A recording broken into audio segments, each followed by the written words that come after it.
Welcome to the Dreamy Nights audio story channel. We wish you a peaceful listening experience before sleep. Now, let's begin the story. Synopsis. While I was dressing and preparing for my husband's funeral, I was shocked to discover that the man lying lifeless in the coffin wasn't my husband, but his twin brother. And my husband? He was busy packing his bags next door, hastily preparing to move to a newly developed area with a college girl. Not long after, Trin Manjuk, hand in hand with that girl, came to say goodbye to me, smiling and saying, "Sister-in-law, when we come back, we'll invite you to our wedding." I couldn't understand why he abandoned his stable job at the city department to run off with a young student, but I tried to respect his choice. Yet less than 3 months later, Trin Manjuk returned in rags, fleeing from the new economic zone, and knelt before me, begging, "Wife, I am Trin Man Thien. It's me. Please help me get my identity back. I can't go back there, it's hell." I didn't answer. I simply gave him a cold slap across the face. "Your brother is dead. And to escape reform, you dared to fabricate this entire lie? You'd better be ready for the whole neighborhood to shame you." Story content. After my husband, Trin Man Thien, passed away, my brother-in-law kept coming up with reasons to prevent me from seeing the body. He drowned. "The body's been submerged for too long, it's bloated and unrecognizable. You wouldn't be able to handle seeing it," he said. Even my in-laws advised me to let it go. "The dead cannot return. As the eldest daughter-in-law, you must now be strong and take care of the family in his stead." It sounded like they wished for peace for the deceased, but when I looked into their cold, indifferent eyes, I felt a chill run down my spine. My husband and his brother, Trin Manjuk, were identical twins. Since childhood, my in-laws favored Trin Man Thien for being gentle and obedient, while Trin Manjuk, being rebellious and mischievous, was often scolded and beaten. Later, Trin Man Thien was accepted into the University of Transport, while Trin Manjuk could only enroll in a technical school. When the policy came out to send young intellectuals to the new economic zones, my in-laws immediately chose Trin Manjuk to go. For Trin Man Thien, they sought help from my family to secure him a job at the provincial office, just waiting for the transfer order to start his position. Just at that moment, Trin Man Thien passed away. My parents-in-law, who once treated him like a treasure, mourned for only one night. The next day, they turned their attention to comforting Trin Mandukti, very person believed to have coaxed his brother into going fishing, indirectly causing his death. My father-in-law even personally went to the provincial office to plead for Trin Manduk to take his brother's position. When that request was denied, my mother-in-law clung to her youngest son, crying pitifully, fearing he would suffer in some remote region. Outsiders believed their change of heart was due to the fear of losing another son. But only I knew the truth. The person in the coffin was not Trin Man Thien, but Trin Manduk.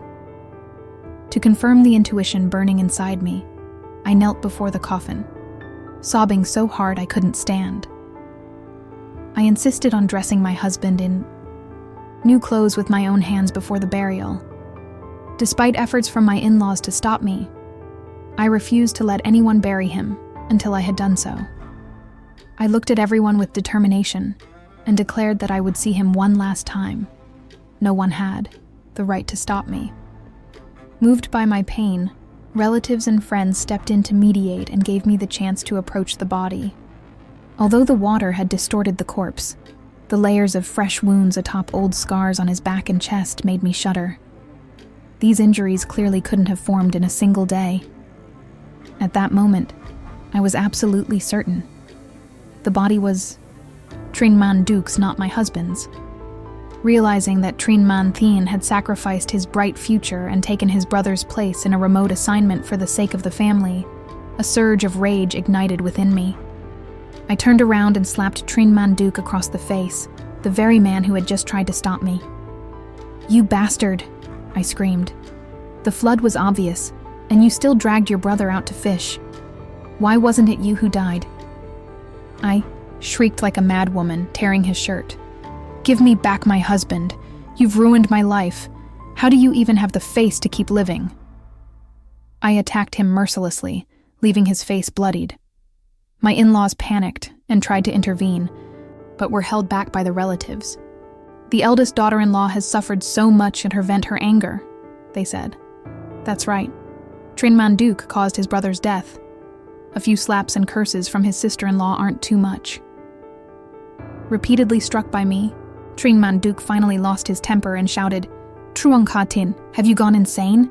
Do you still think this is your family's house? When will you stop causing chaos?" I was born and raised in Kin Thi, right in the heart of the city. 2 years ago, our family moved to this area due to my father's job reassignment. Trinman Thien and I used to be university classmates. After a chance encounter, he began persistently pursuing me. Seeing that he appeared kind and sincere, my parents agreed to let me marry him. At that time, the locals often said Trinman Thien was lucky to marry the daughter of a high-ranking official from the capital. At first, he seemed proud of it, but over time, his attitude changed. He grew increasingly resentful, accusing me of arrogance and acting superior just because I was from a big city. He would often lash out with bitter words like, "Even a fallen phoenix isn't worth a featherless chicken." When I slapped him in response, all the resentment he had bottled up finally exploded. Seeing that he was about to retaliate, I didn't hesitate. I grabbed a burning paper brazier and struck him on the head.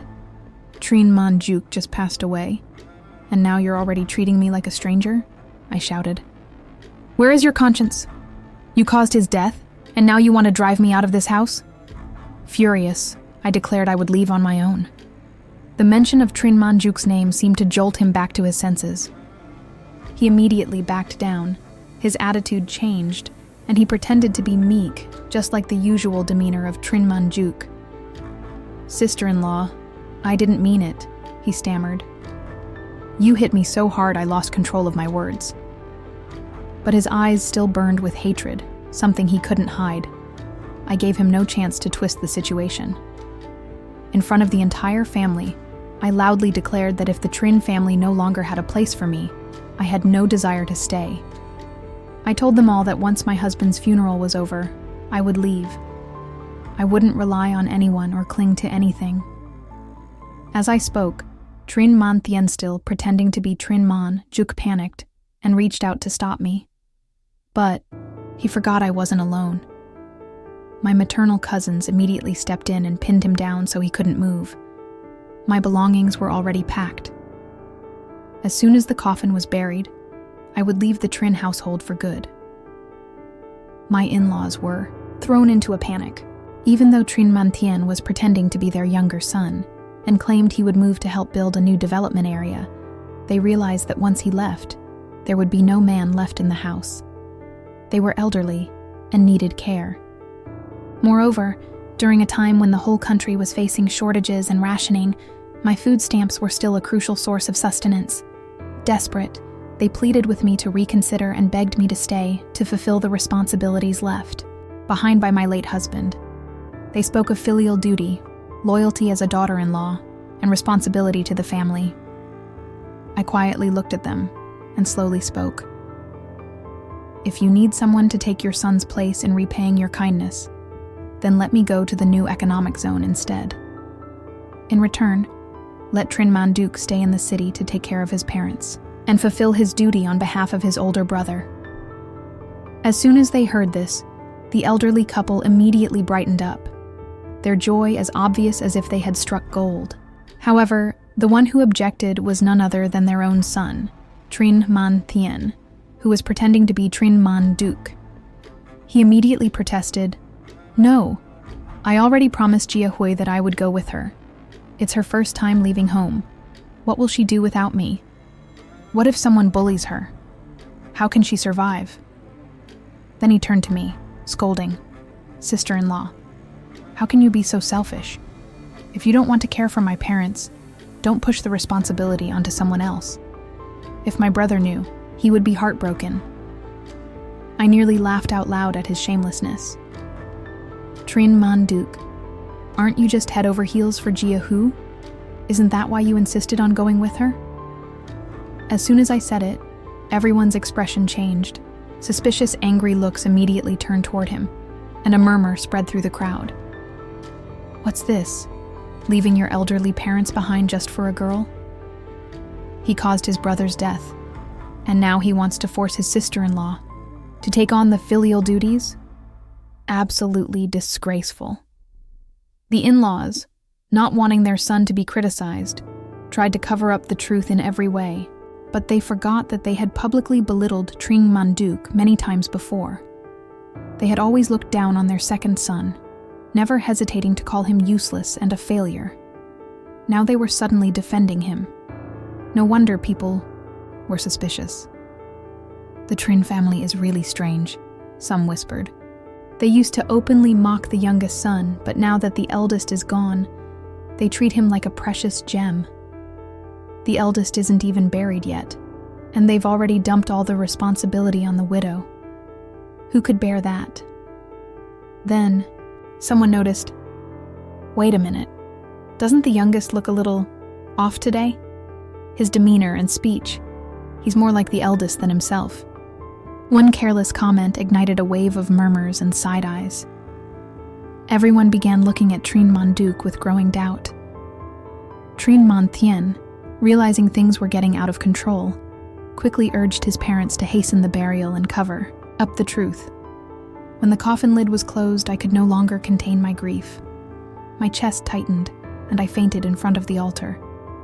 My maternal family rushed me to the hospital. By the time I woke up, the burial was already over. Trin, Manduk and my in-laws came to visit me, pretending to be sorrowful and gently urging me to come home. We're family, they said. We shouldn't let misunderstandings tear us apart. But I was too heartbroken to respond. Later, my own parents heard what happened and immediately took time off work to come to the hospital.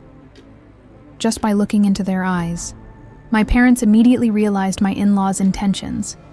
They wanted to take me back, imprison me under the guise of filial piety, and force me to shoulder a responsibility that was never mine. My parents immediately refused on my behalf, not allowing me to continue being a servant for someone else's family. Rejected, my in-laws began to complain about their fate, using illness and old age as excuses. Trin Man Thien, pretending to be Trin Manduk, spoke self-righteously. You were once husband and wife. Are you really going to cut ties like this? If you truly want to end it, at least observe a 3-year mourning period for my brother. His voice then turned threatening. If you refuse, don't blame me for going to your parents' workplace and making a scene. Let's see how people judge them when they find out they raised an ungrateful daughter. My husband had only recently passed away, yet his family was already planning to remarry me. My heart ached, but thinking of my parents, I couldn't let them get dragged into this mess. Just when I was about to stand up and reveal everything, the newly transferred Dr. Tan suddenly entered and delivered shocking news. Congratulations, you're pregnant. He warned me that today had been very dangerous and that I must avoid emotional stress and physical exertion. Hearing that, my parents became even more determined not to let me return to my in-laws' home. But strangely, my in-laws' attitude changed dramatically. They smiled warmly and promised to take good care of me, assuring I wouldn't need to lift a finger. Trin Man Thien couldn't hide his joy. Sister-in-law, the child you're carrying is the future of the Trin family. How can we feel at ease if you're not here resting properly? His words made me realize something. If I stayed with my parents and anything happened, they could easily blame them. So I might as well return to the Trin family home. If anything went wrong, they wouldn't be able to dodge responsibility. Pregnancy does bring exhaustion. Back at the in-laws, I barely got out of bed, and no one dared complain. My mother-in-law even made sweet egg soup to nourish me when I woke up. Several times, Trin Man Thien tried to sneak into my room, only to be dragged out by his mother. Through the slightly open door, I clearly heard her scolding him. You're useless. You're Wife was pregnant and you didn't even know. Luckily, she agreed to come back. If she married someone else while carrying this baby, wouldn't the Trin bloodline bear another man's surname? Then her tone softened into persuasion. Why don't you just tell her the truth and ask her to stay? Live peacefully and take care of this household. Trin Manthian's true colors were becoming more and more apparent. He angrily confessed, "From the beginning, the only person I loved was Hanjia Hui next door. If her family didn't look down on us for being poor, I wouldn't have had to lower myself to chase after Truong Katin like some beggar." Then he turned to comfort his mother. "Don't worry, Mom.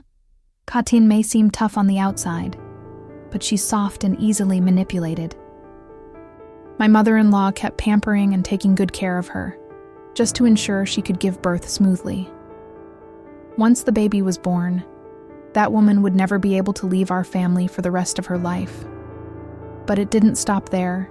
He continued to reveal his manipulative plans. He said that her parents held a certain social status, and in the future, they could be a useful connection for his child. Missing out on an opportunity at the provincial office didn't matter. When he returned to the city, there would still be other chances waiting.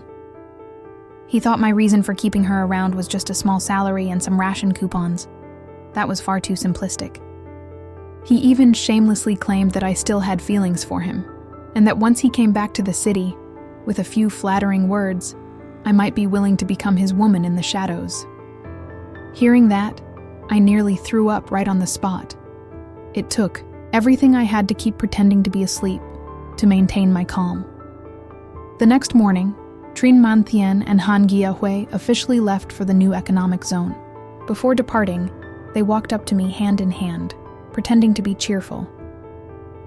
"Sister-in-law," they said, "when we come back, we'll invite you to our wedding." I gave a cold smile and replied, "Go ahead. I wish you both 100 years of happiness." But Trin Manthian wouldn't stop his act.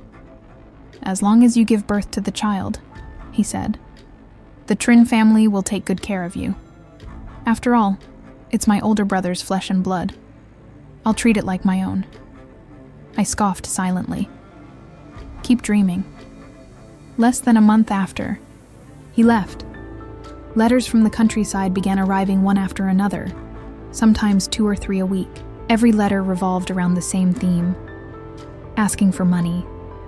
Taking advantage of moments when my in-laws weren't home, I secretly read the letters. Each line felt like a slap in the face, exposing the false image of filial piety he tried so hard to create. He complained about how tough life was in the countryside, how he was bullied for being poor, and begged his parents to send cash and luxury goods from the city to curry favor with the production team leaders. What shocked me most was that the items he requested were all women's products: scented soap, lotion, facial cleanser luxuries my in-laws had never even dared to dream of buying. Yet he wrote them out like a full-page shopping list. Every time a letter arrived, my in-laws turned pale with worry and lost their appetites. A few coins could still be scraped together, but those expensive items, even if they emptied the entire house, it might not be enough to support their son's true love.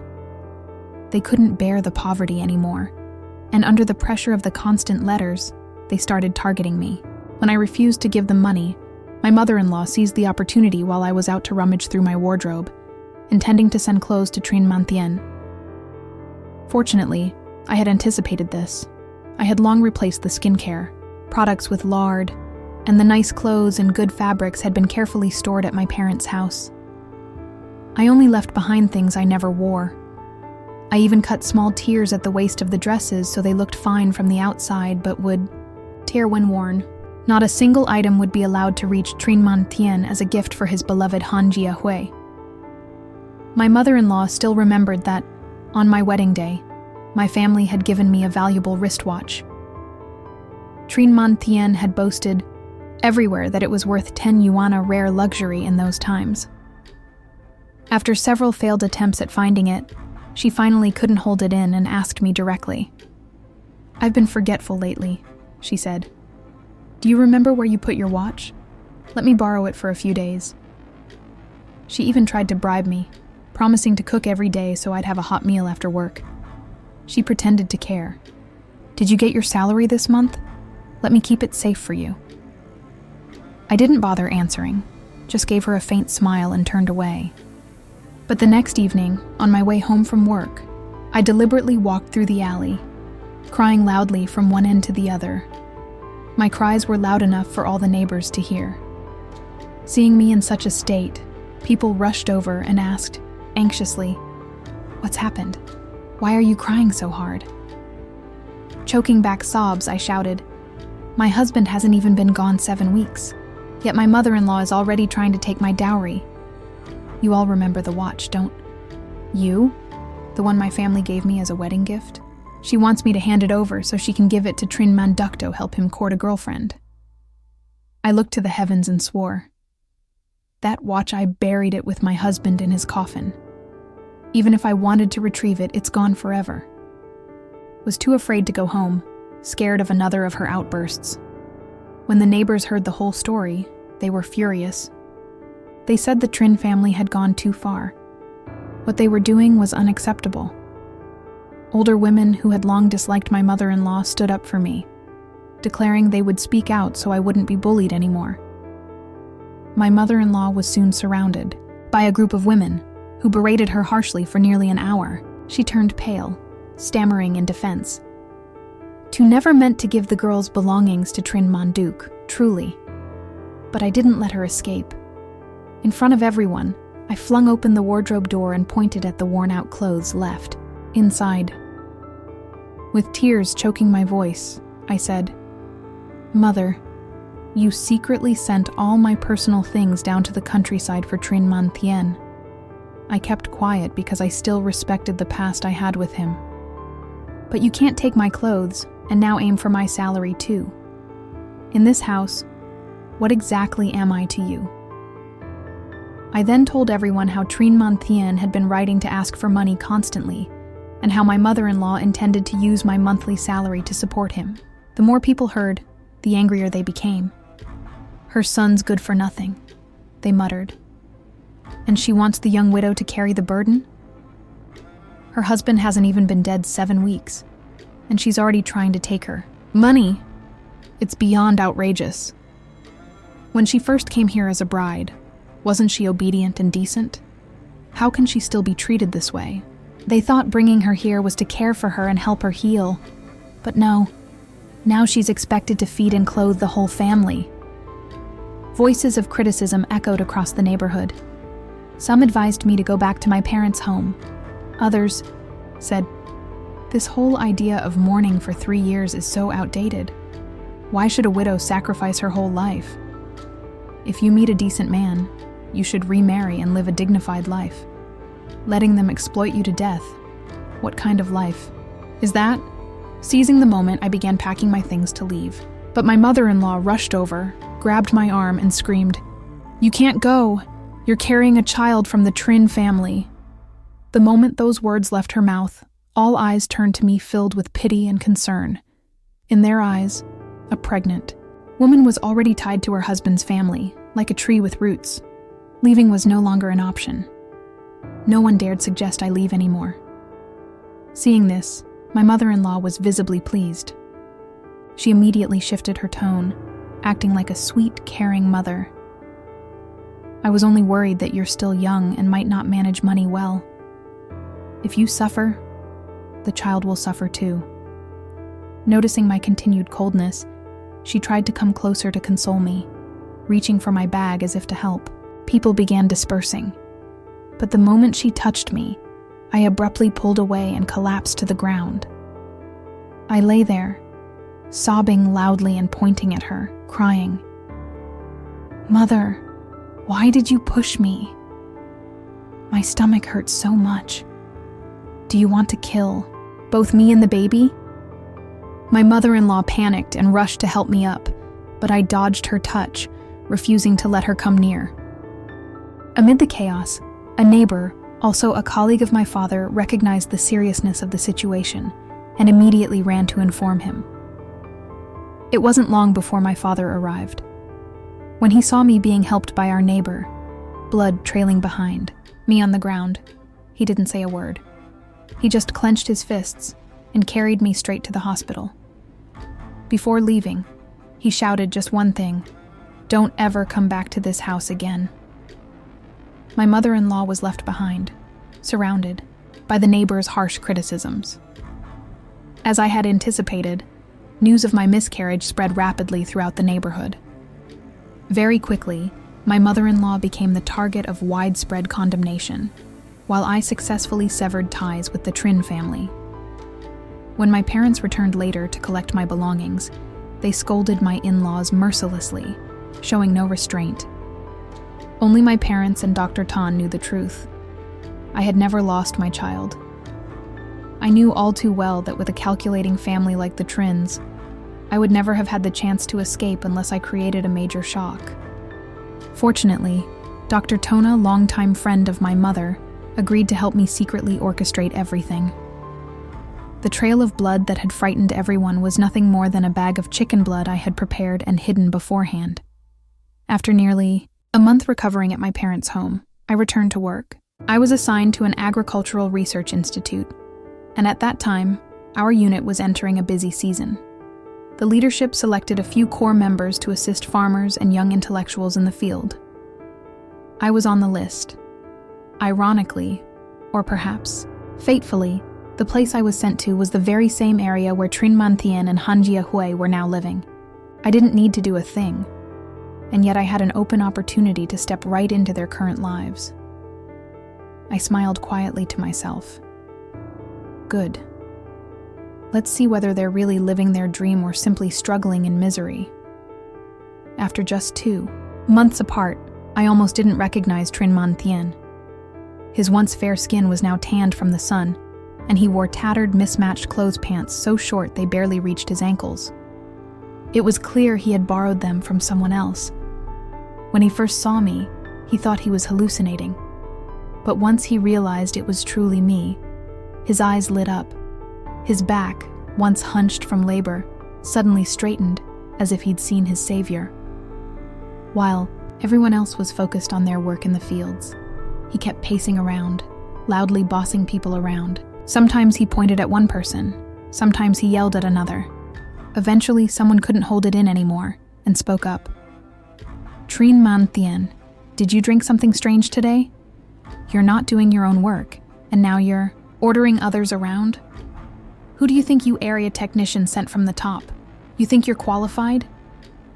But instead of feeling embarrassed, Trin Mantien snapped back angrily. "Li Tu Kin, don't think I've forgotten how you bullied me. I don't need any title.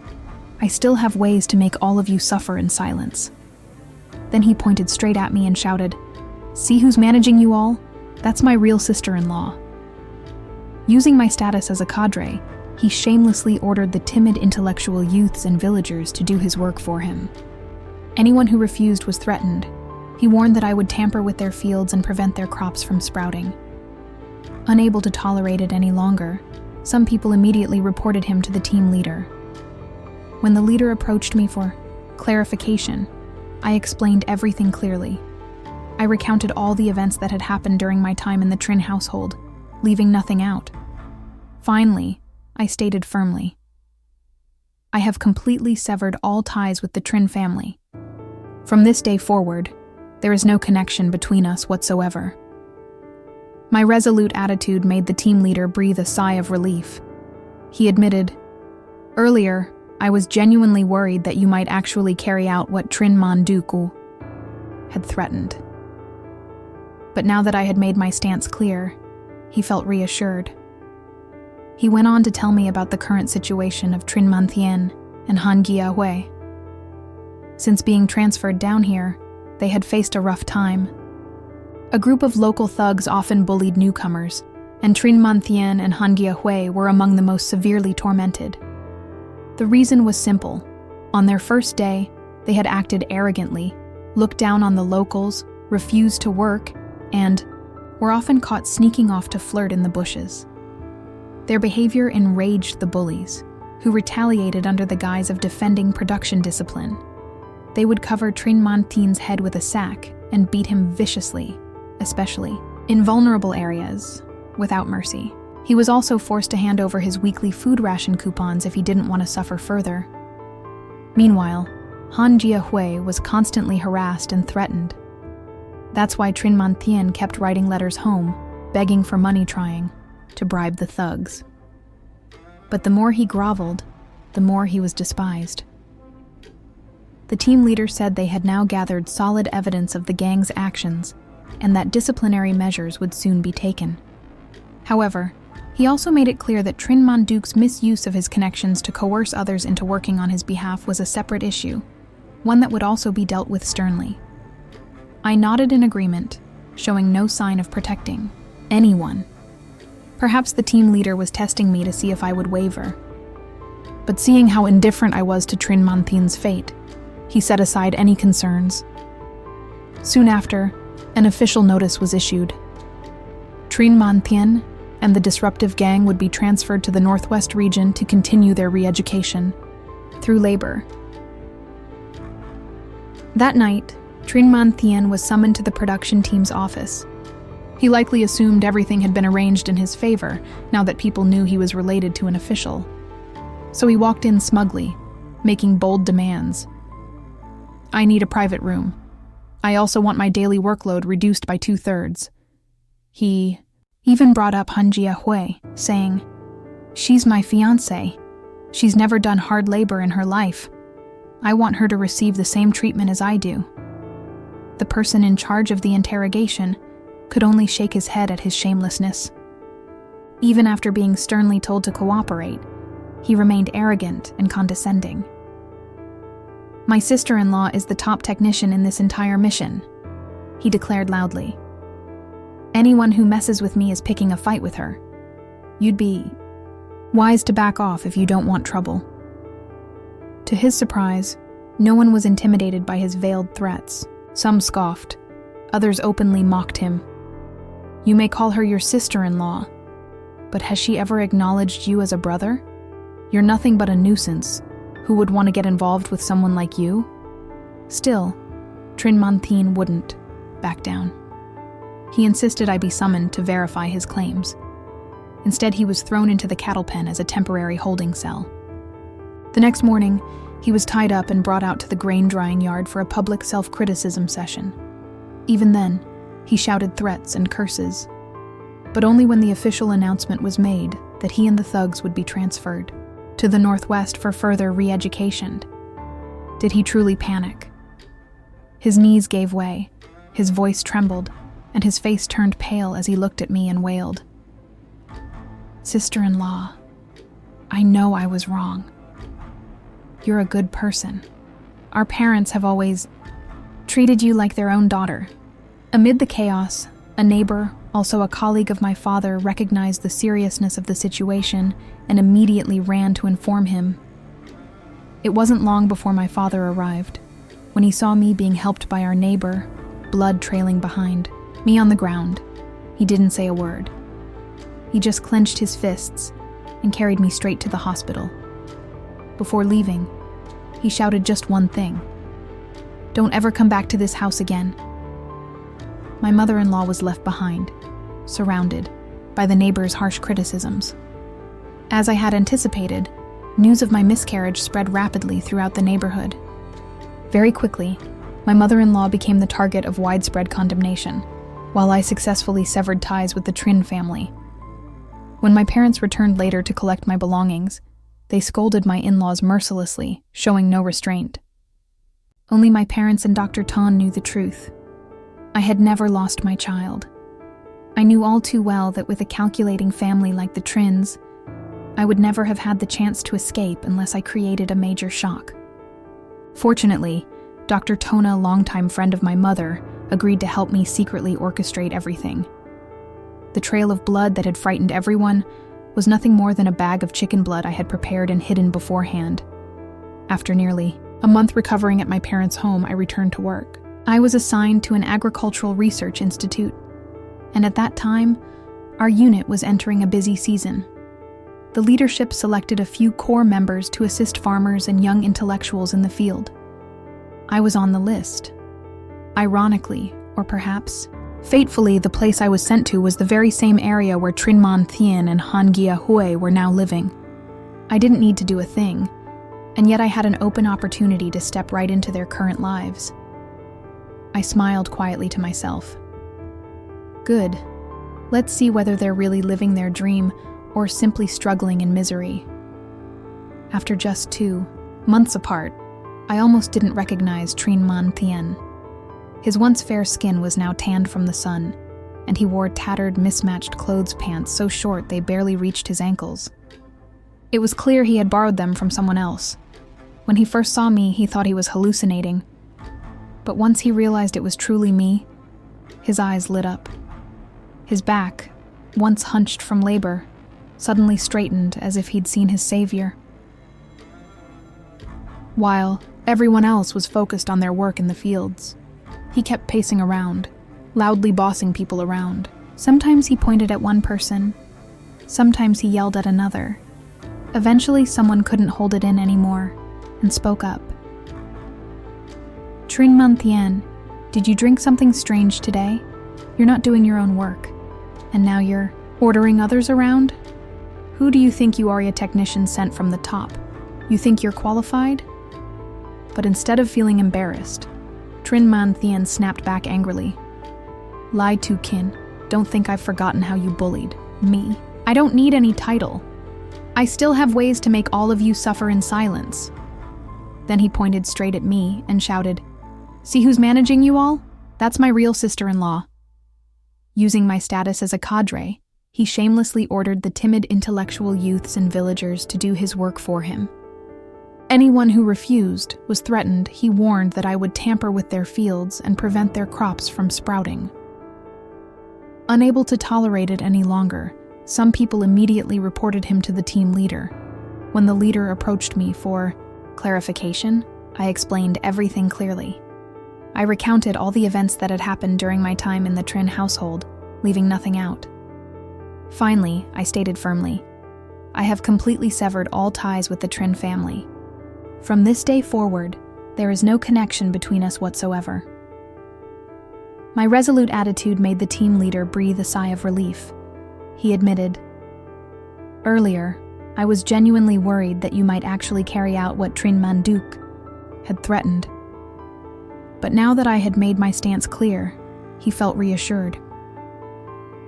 He went on to tell me about the current situation of Trinman Thien and Han Gia Hui. Since being transferred down here, they had faced a rough time. A group of local thugs often bullied newcomers, and Trinman Thien and Han Gia Hui were among the most severely tormented. The reason was simple. On their first day, they had acted arrogantly, looked down on the locals, refused to work, and were often caught sneaking off to flirt in the bushes. Their behavior enraged the bullies, who retaliated under the guise of defending production discipline. They would cover Trinman Thien's head with a sack and beat him viciously, especially in vulnerable areas without mercy. He was also forced to hand over his weekly food ration coupons if he didn't want to suffer further. Meanwhile, Han Gia Hui was constantly harassed and threatened. That's why Trinman Thien kept writing letters home begging for money, trying to bribe the thugs. But the more he groveled, the more he was despised. The team leader said they had now gathered solid evidence of the gang's actions, and that disciplinary measures would soon be taken. However, he also made it clear that Trinman Duke's misuse of his connections to coerce others into working on his behalf was a separate issue, one that would also be dealt with sternly. I nodded in agreement, showing no sign of protecting anyone. Perhaps the team leader was testing me to see if I would waver, but seeing how indifferent I was to Trinman Thien's fate, he set aside any concerns. Soon after, an official notice was issued. Trinman Thien and the disruptive gang would be transferred to the Northwest region to continue their re-education through labor. That night, Trinman Thien was summoned to the production team's office. He likely assumed everything had been arranged in his favor, now that people knew he was related to an official. So he walked in smugly, making bold demands. I need a private room. I also want my daily workload reduced by 2/3. He even brought up Han Jia-hui, saying, "She's my fiancée. She's never done hard labor in her life. I want her to receive the same treatment as I do." The person in charge of the interrogation could only shake his head at his shamelessness. Even after being sternly told to cooperate, he remained arrogant and condescending. "My sister-in-law is the top technician in this entire mission," he declared loudly. "Anyone who messes with me is picking a fight with her. You'd be wise to back off if you don't want trouble." To his surprise, no one was intimidated by his veiled threats. Some scoffed, others openly mocked him. "You may call her your sister-in-law, but has she ever acknowledged you as a brother? You're nothing but a nuisance who would want to get involved with someone like you." Still, Trin Mantien wouldn't back down. He insisted I be summoned to verify his claims. Instead, he was thrown into the cattle pen as a temporary holding cell. The next morning, he was tied up and brought out to the grain-drying yard for a public self-criticism session. Even then he shouted threats and curses, but only when the official announcement was made that he and the thugs would be transferred to the Northwest for further re-education did he truly panic. His knees gave way, his voice trembled, and his face turned pale as he looked at me and wailed, "Sister-in-law, I know I was wrong. You're a good person. Our parents have always treated you like their own daughter. You can't just abandon me like this." I begged her to speak to the higher-ups on my behalf. I promised I would change and work hard, but I couldn't bear it anymore. If they really sent me away, I wouldn't survive. I stood silently, watching as Trin Mantien was dragged away amid his desperate pleas, my eyes cold and emotionless. It was a fitting end for a deceitful man who had brought disaster upon himself. The next morning, as planned, he and the troublemakers were to be escorted to the Northwest. However, no one expected that the night before, the commune's food warehouse suddenly caught fire. It stored all the village's seed grain, the lifeline for the entire year. The news spread quickly, and villagers panicked, rushing to save what they could. To everyone's shock, Trin Mantien bravely dashed into the flames, carrying sacks of grain out. He said he had been locked in the nearby cattle shed and escaped when he saw the fire. Without hesitation, he ran straight into the smoke to rescue the grain, suffering severe burns and charred flesh in the process. Moved by his sacrifice, the villagers brought their best ointments to treat him. The team leader, seeing the situation, revoked his punishment and even proposed to commend him for his selfless act. In just one night, Trin Mantien had turned the tables completely. The next morning, he found me with a smug expression and coldly accused me of reporting him to be sent to the Northwest, calling me heartless and dark-hearted, wishing I wanted him dead. But before he could finish, Han Gia-hu's voice interrupted, revealing that he had almost exposed his true identity. Embarrassed, he quickly changed his tone, mocking me for always having a cold expression and praising Gia-hu's gentle nature instead. He taunted that even if his brother were alive, he would have left me, pointing to my flat stomach and questioning my claim of pregnancy.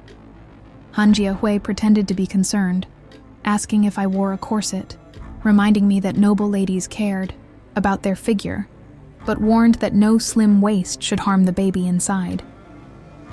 She said the child was Trin Mantien's only bloodline, and I should cherish it. Since he decided to follow her to the new economic zone, I had my doubts.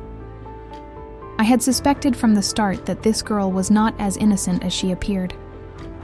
Now, seeing the provocative look in her eyes and the disdainful tone in her voice, I became even more certain that she knew everything. When she reached out to touch my belly, I did not hesitate. I immediately pushed her hand away with enough force to make my point, but not to cause harm. However, Han Jia-hui instantly spun around and deliberately banged her forehead hard against the doorframe, causing it to swell and redden immediately. Without waiting for anyone to ask, she ran outside crying loudly, shouting, "She hit me! She really struck me!" Trin Mantien quickly joined in, fabricating a story without hesitation, He claimed that ever since we lived next door, I had been jealous of Jia Hui's beauty and constantly bullied her. His claim that she severed ties with my family was just an excuse. In reality, she could not bear to see Jia Hui and me together. She was selfish and wanted to keep my brother all to herself, forcing everyone to revolve around her. Coming from a big city, she always looked down on the villagers as if they were worthless.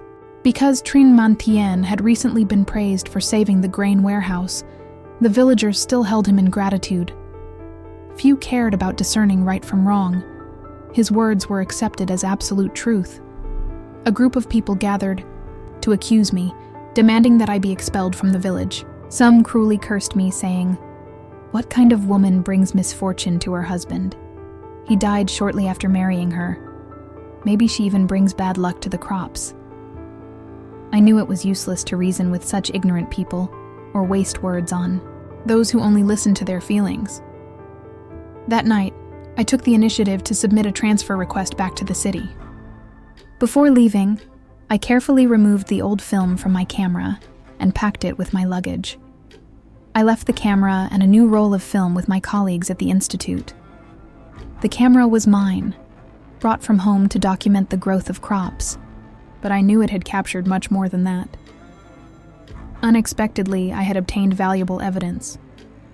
Trin Man Tien had no idea that on the night he ran into the fire to save the grain, I was hiding near the cattle shed, quietly observing his every move and managing to capture it on film. During that time, I also clearly saw Han Jia Hui quietly approach him. At first, I thought they were just comforting each other. But when the fire broke out in the grain warehouse, I realized it was not accidental, it was a premeditated plot. Since I hadn't developed the film yet, I kept silent. I knew that if I exposed the truth too soon, the villagers who still owed him gratitude wouldn't accept it, and it could cause chaos. Once I returned to the city, the first thing I did was develop the film. Even though the photos were taken at night, thanks to the imported camera I used, the images were still clear. In the pictures, it was easy to see Trin Man Tien and Han Jia Hui meeting right before the fire broke out. I immediately wrote a detailed report, attached all the photos, and submitted it to the city police. At that time, arson was considered a very serious crime and was strictly punished. Within 2 days, someone from the village came to the city to see me, bringing news that the police had arrested both Trin Man Tien and Han Jia Hui. The whole village was outraged when they learned the truth. If the authorities had not intervened in time, the villagers might have taken matters into their own hands. He even said more. Everyone, especially the production team, felt deeply regretful for wrongly blaming her. They hoped she would return to continue her work because no one else worked as seriously as she did. She did not refuse. It was her job. She never needed reminders to fulfill her duties. However, before she could even return, something unexpected happened. Trin Man Tien escaped from detention. That night, he sneaked over the wall and broke into her house. Her parents were away on a business trip, so she was alone at home. Luckily, she was alone. She dared not imagine what terrible things could have happened if her parents had been there. At that moment, Trin Man Tien was completely different from before. He knelt down trembling and said, "It's me, Trin Man Tien. Please, save me. I know I was wrong. I promise to change and live well with you, never to betray you again." He also added, "You wouldn't want your child to be born without a father, right, mother-in-law?" She dared not mention that she had lost the baby, fearing he would blame her for failing to protect the child carrying his bloodline. Even now, Trin Man Tien still believed the child in her womb was his. He knelt at her feet, crying and begging for forgiveness, promising all sorts of things, and asking for a chance to start over. But all she felt was utter disgust. Still, she understood clearly that if she showed too much resistance, he might go mad, and even pose a danger to her. So she pretended to comply for the time being, waiting for the right moment to strike back. While he was begging, she suddenly grabbed an insect spray bottle from the bedside table and sprayed it directly into his face. He reacted violently, unable to open his eyes, coughing and staggering like a blind man, knocking everything over in the room. She quickly threw on her robe and ran outside to call the police. When the police arrived, she detailed how Trinh Man Thien broke in at midnight and recounted everything he had said. In fact, she had long thought of exposing his body swap scheme, but she still lacked sufficient evidence. Her in-laws were united in covering up the truth. Even if they insisted the deceased was Trinh Man Thien, her testimony alone carried little weight. Therefore, she secretly gathered evidence step by step. As soon as Trinh Man Thien sneaked into her room, she turned on a voice recorder hidden under her pillow. Everything he said was clearly recorded. However, when confronted, he immediately changed his tone, loudly denying everything, claiming she fabricated the story to harm him. He even explained that he was so desperate he had to impersonate her husband, hoping she would be moved by their past love. Just as she suspected, her in-laws immediately defended their son, saying that although arson was serious, it did not cause too much damage, so he should not be sentenced to death. If murder charges were added now, it would be the end of his life. Trinh Man Thien knew exactly when to humble himself and when to threaten. Unfortunately, he forgot one thing. She was not the only one who knew the truth about the body swap. She quickly suggested to the investigators to start with Han Jia-hui, who surely knew everything and could be a key witness. The police acted swiftly. Due to the accomplice relationship between Trinh Man Thien and Han Jia-hui, she realized she could not escape and was forced to confess the whole truth in hopes of a reduced sentence. Because she was still Trinh Man Thien's legal wife, she had the right to access all related information. According to the investigator, on the very day Trinh Man Thien supposedly drowned, Han Jia-hui witnessed him push his biological younger brother, Trinh Man Juk, into the river. The water was high that day. Trinh Man Juk tried several times to crawl to the shore, but was pushed back by Trinh Man Thien using a stick. Only when Trinh Man Juk stopped moving and floated on the surface did Trinh Man Thien pretend to panic and call for help. Han Jia-hui was terrified at that moment. However, she dared not say anything. Shortly after, Trinh Man Thien approached her, revealing his true identity and expressing his feelings. He promised that once everything was settled, he would marry her. The two had been childhood sweethearts, and Han Jia-hui had long been attracted to him. Ultimately, trusting him and hoping for a prosperous future, she agreed to cooperate. Trinh Man Thien even assured her that one day she would live a more glorious life than I would. Those words struck at Han Jia-hui's jealousy, making her obediently follow all arrangements. I had long been annoyed by Truong Ka Tin's arrogance. She cruelly said she thought she was very talented, but she was just a daughter from a well-off family in the capital, nothing more than me. I and Trinh Man Thien should have been a couple long ago if she hadn't intervened. She never mentioned how her mother had looked down on the Trinh family for being poor and blamed me for everything. In front of the investigators, Han Jia-hui began to sob pitifully, saying she never wanted to do wrong, but fate forced her to suffer. Why didn't she have to go to the countryside like me? She also attended university and was assigned to a research institute, all thanks to her parents' support. If she hadn't been born into a powerful family, she might not have been better than me. After the whole truth was revealed, the case was officially closed. Han Jia-hui was sentenced to 2 years in prison for being an accomplice. Due to her cooperative attitude and honest confession, she was quickly sent to labor reform in the Northwest. As for Trinh Man Thien, charged with intentional murder, he faced the harshest sentence, death. Trinh Man Thien's parents could not accept the verdict for their son. They knelt at the police station gate, crying and begging for mercy. Even now, they refused to admit that the deceased was their youngest son, screaming that if their son was really dead, why was he still on trial? What law allowed the execution of a deceased person? Their arguments were blind and pathetic, causing anyone witnessing to shake their head in pity. The locals who understood the truth lost all sympathy, feeling disgusted at the stubbornness and obstinacy of the old couple, especially Han Jiahui's mother. She had once placed great hopes in her daughter's future. Her husband had been paralyzed in a work accident years ago and lived in a vegetative state, unable to move. The family also had to care for 2 elderly parents, so all burdens fell on her shoulders.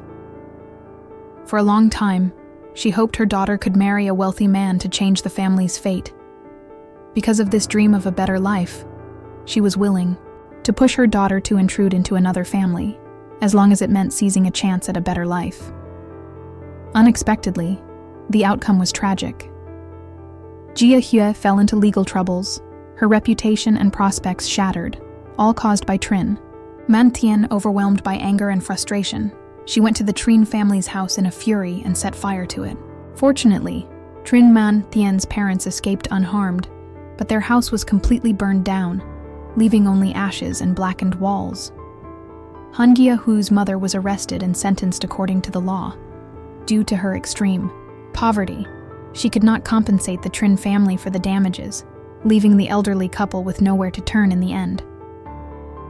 Eventually, the Trin couple had no choice but to move in with the Han family. 6 people were cramped together in a space of less than 30 square meters, suffocatingly overcrowded. Life under that roof became a living hell, filled every day with shouting, blaming, and endless arguments. Meals were never peaceful. Everyone fought for every bite and every spot to sleep, even for every breath. The whole house was drowned in cries, complaints, and reproaches. What was once hoped to be an escape had turned into a chaotic trap with no way out. Before the execution date, I decided to visit Trin Man Tian one last time. Behind the iron bars of the prison cell, he appeared gaunt and almost unrecognizable, his body thin and skeletal, with only his eyes still burning with hatred and unwillingness to submit. "You had planned this all along, hadn't you?" He croaked hoarsely, choked by his anger. "From the moment you saw that corpse, you started setting everything up." I didn't respond, simply looking at him coldly, with eyes as hard as stone. No denial, no explanation needed. My parents now lived in Han Jiahui's house. Every day she scolded and even hit them, forcing them to pay for ruining her daughter's life and shattering her family's dreams of a better future. Trin Man Tian trembled in waves. Beneath his prison uniform were thick scars, clear evidence of the torture he endured while playing the role of a younger brother. I stood up, ready to leave, but just as I was about to step through the prison door, I paused, leaned close to his ear, and quietly said, "Oh, and one more thing. Trin Man Tian, I was never pregnant." This is the end of the Trin family story. As the iron door closed behind me, a shrill scream echoed through the confined space, a sound like the death cry of a wild beast, finally realizing there was no way out. Meanwhile, I stepped outside, the sunlight stretching before me, shining gently on my face, soft and calm as if I had never weathered any storms. For the first time after everything, I took a deep breath and felt an unfamiliar peace within.